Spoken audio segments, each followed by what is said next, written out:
Hello everyone, স্বাগতম জনাইছো অন্য এটা নতুন ভিডিওলৈ আশা কৰিছো ৰাইজসকল আপোনালোক সকলো সুস্থ হৈ আছে যেহেতু ৰাইজসকল নিৰ্বাচন পাইছেহি সো হেয়ে আজি মই আপোনালোকক লৈ আনিছো এখন নিৰ্বাচনী সভালৈ যিখন সভা আমাৰ ঘৰ ওচৰতে হৈছিল আৰু ৰাইজসকল যেহেতু ইয়াত বাগান এৰিয়াত হৈছিল চাহ জনগোষ্ঠী লোক সকলো উপস্থিত আছে সো ৰাইজসকল আহিছো আৰু ভাবিছো আপোনালোককো ইয়াৰ সম্পূৰ্ণ দৃশ্যটো মই দেখুৱাই দিও আৰু ইয়া আপোনালোকে দেখিবলৈ পাইছে যেহেতু সৰ্বানন্দ সোণোৱাল আহি গল আৰু তেওঁ ধুনিয়াকৈ আদৰা হৈছে সো ৰাইজসকল এইখিনি মই আপোনালোকক দেখুৱাবলৈ চেষ্টা কৰিছো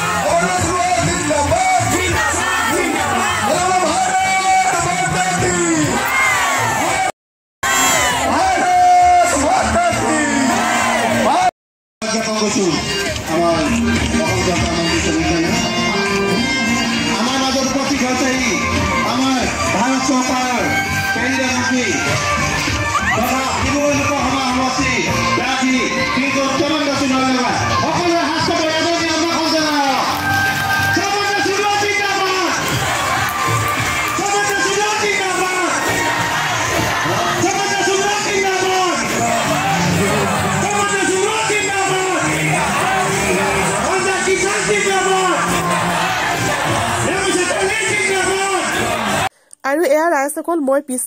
পিছৰ ফালে আহিলো আৰু আহি মিলি আপোনালোকক পৰিবেশটো অলপ দেখুৱাবলৈ চেষ্টা কৰিছো আৰু এয়া আপোনালোকে দেখিবলৈ পাইছে খালি চকী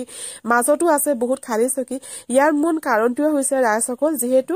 টাইমিং যি সময় দিছিলে যিটো সময় টাইম দিছিলে আহিম বুলি সেই টাইমত কৈ 3 ঘণ্টা লেট আহিছে সো একাংশ চাহ জনগোষ্ঠী মহিলা লগতে আমাৰ ওচৰ পাজৰ কোনোবা খুইদৌ বৰমাহত আহিছিল সকলো গুচি গল সো হেয়ে মানে মই পৰিবেশটো অলপ আপোনালোকক দেখুৱাই দিছো তো ইয়া দেখিবলৈ পাইছে এফালে আগফালৰ পৰা দেখুৱাই দিছো ইয়াতো আপোনালোকে দেখিবলৈ পাইছে প্ৰায় মানুহবিলাক গুছিয়ে গল সকলো প্ৰায়বিলাক চকী মাজত দেখা পাইছে বহুত চকী খালি আছে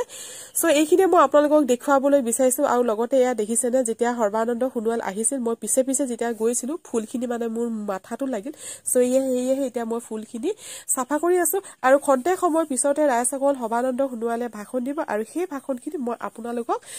দেখুৱাবলৈ চেষ্টা কৰিম ওচৰৰ পৰা গৈ মিলি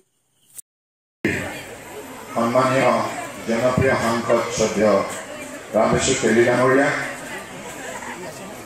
আজি মঞ্চত উপস্থিত থকা মৰাণ সাহিত্য পৰিষদৰ মাননীয় মুখ্য কাৰ্যবাহী সদস্য আমি কিয় ভাৰতীয় জনতা পাৰ্টীয়ে গোটেই ৰাইজৰ ওচৰত মই বিশেষভাৱে আমি দলৰ হৈ প্ৰাৰ্থনা জনাইছো আপোনালোকৰ সহযোগিতাৰ বাবে ইয়াৰ কাৰণো তেখেতে ব্যাখ্যা দাঙি ধৰিলে গতিকে মই ভাবোঁ আপোনালোকৰ গোটেই সভাত উপস্থিত থকা প্ৰতিগৰাকী ব্যক্তিৰ এই কথা স্পষ্ট হৈছে যে আজিৰ তাৰিখত ভাৰতবৰ্ষৰ বুকুত বিজেপি নেতৃত্বাধীন য'ত চৰকাৰ আছে ৰাজ্য চৰকাৰ আৰু কেন্দ্ৰত বিজেপি নেতৃত্বাধীন NDA চৰকাৰ নৰেন্দ্ৰ মোদী ডাঙৰীয়াৰ নেতৃত্ব সকলো চৰকাৰে উল্লেখযোগ্য জনসাধাৰণৰ উন্নয়নৰ বাবে বৰঙণি আগবঢ়াইছে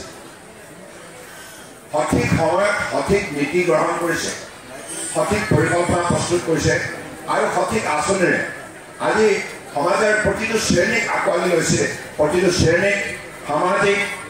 ন্যায় সামাজিক সুৰক্ষা অৰ্থনৈতিক উন্নয়ন আৰু আটাইতকৈ ডাঙৰ কথা হৈছে সন্মান সহকাৰে জীয়াই থকাৰ অধিকাৰ প্ৰদান কৰিছে গতিকে ফ্ৰম সদা ৰাইজ আমি সকলোৱে বিচাৰোঁ যে বৰগুৰি অঞ্চলৰ সকলো জাতি জনগোষ্ঠীৰ প্ৰতিটো পৰিয়াল আৰ্থিকভাৱে সবল হওক শৈক্ষিক দিশত আগৰণুৱা হওক সাংস্কৃতিকভাৱে আটাইতকৈ মনোমোহা হওক আৰু আধ্যাত্মিকভাৱে অত্যন্ত শক্তিশালী ব্যক্তিত্বৰ অধিকাৰী হওক আৰু সমাজখনক কঠোৰ পৰিশ্ৰমৰ যোগেদি আমি শক্তিশালী কৰোঁ আৰু উন্নয়নৰ যাত্ৰা আমিও বিচাৰোঁ একবিংশ শতিকাত ক্ষীপ্ৰতাৰে আগবাঢ়ি যাব লাগে আৰু সেই গতি দিবৰ বাবে আজি বিজেপি নেতৃত্বাধীন NDA চৰকাৰ মোদী ডাঙৰীয়াই সংকল্প গ্ৰহণ কৰিছে মোদী ডাঙৰীয়াই এই গ্যাৰাণ্টি দিছে ভাৰতবৰ্ষৰ 140 কোটি জনগণ দ্বিতীয়বাৰৰ কাৰণে তেখেত প্ৰধানমন্ত্ৰী হ'লে ভাৰতবৰ্ষৰ প্ৰতিটো পৰিয়ালৰ প্ৰতিখন সমাজৰ কথা সমগ্ৰ ভাৰতবৰ্ষৰ জনতাই যোৱা 10 বছৰৰ সফলতাৰ প্ৰতিশ্ৰুতিখন দেখি আজি সন্মান কৰিছে আজি মানি লৈছে গতিকে সেইকাৰণে মই আপোনালোকক বিনম্ৰ অনুৰোধ জনাইছোঁ এইখন চৌধুৰী চাউলুং চুকাফাৰ দেশ এইখন ৰাঘৱ মৰাণৰ দেশ এইখন সৰ্বানন্দ সিংহৰ দেশ এইখন সন্তোষ কুমাৰ টকমাল চাইমন সিং হৰৰ দেশ এইখন ৰাজ্যই শ্ৰী শ্ৰী অনিৰুদ্ধদেৱৰ গুৰুজনাৰ আদৰ্শৰে মহাপুৰুষ শ্ৰীমন্ত শংকৰদেৱৰ শতিকাত এতিয়া আৰু আমি পাছলৈ চোৱা সময় নাই এতিয়া প্ৰতিটো ছেকেণ্ড প্ৰতিটো মিনিট প্ৰতিটো ঘণ্টা আমি প্ৰতিগৰাকী ব্যক্তিয়ে সদব্যৱহাৰ কৰিব লাগিব উঠি অহা ছাত্ৰ ছাত্ৰীসকলে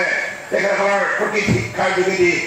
নিজক একোজন যোগ্যতা সম্পন্ন আদৰ্শ নাগৰিক হিচাপে গঢ় দিব লাগিব কাৰণ একবিংশ শতিকাই যোগ্যতাৰ ভিত্তিত আগন্তুক দিনত প্ৰগতিৰ দুৱাৰদলিত উপনীত হোৱাটো আন্তৰিকতাৰে বিচাৰে গতিকে সেইটো যুগৰ আহ্বান একবিংশ শতিকাৰ আহ্বান গতিকে সেই আহ্বানৰ প্ৰতি সঁহাৰি জনাই আমিও দীৰ্ঘতাৰে আমাৰ জয়যাত্ৰা অব্যাহত ৰাখিব লাগিব নৰেন্দ্ৰ মোদী ডাঙৰীয়াৰ নেতৃত্বত সেইকাৰণে পৰমশ্ৰদ্ধা ৰাইজ মই দীঘলীয়া বক্তব্য নাৰাখোঁ আপোনালোকে বহু সময় এই সভা সফল কৰিবৰ কাৰণে প্ৰায় 4-5 ঘণ্টা ইয়াত উপস্থিত থাকি বৰষুণতো দবাপিটা বৰষুণতো আপোনালোকে এই সভাত আমাৰ উৎসাহিত কৰাৰ বাবে যিখিনি মহান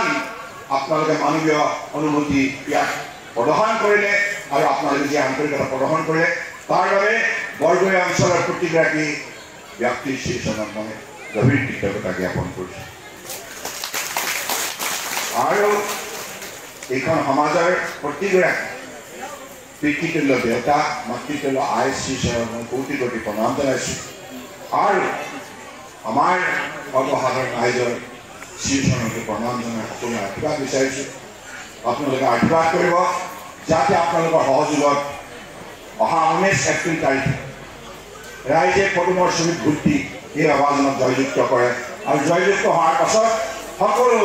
জাতি জনগোষ্ঠীৰ বাবে আন্তৰিকতাৰে নিষ্ঠাৰে সেৱা আগবঢ়াই যাম এই প্ৰতিশ্ৰুতিৰে মই মোৰ বক্তব্য সামৰিছোঁ ধন্যবাদ জয় অসম জয় অসম জয় অসম ভাৰত মাতা কি ভাৰত মাতা কি ভাৰত মাতা কি বন্দে বন্দে বন্দে বন্দে আকৌ এবাৰ আকৌ এবাৰ আকৌ এবাৰ আকৌ এবাৰ বহুত বহুত ধন্যবাদ